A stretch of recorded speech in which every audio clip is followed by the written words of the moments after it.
Hey, what's up? Welcome to episode 2 of Harry Berry.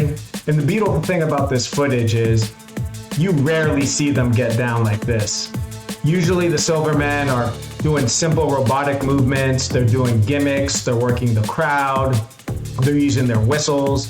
But when we showed up, students of these guys, this is how we learned. If we weren't at their houses or somewhere else learning, we were at the Wharf watching them and recording them, and they would show us moves and we'd learn by watching them. So as I said, when we show up, they're gonna do a show, not necessarily for you guys, but for us, to teach us. So you're not gonna see them get down like this in these videos, unless you're giving them 20, 30, 40, 50, $100, then they're gonna get down. But other than that, you're not gonna see this stuff. So enjoy.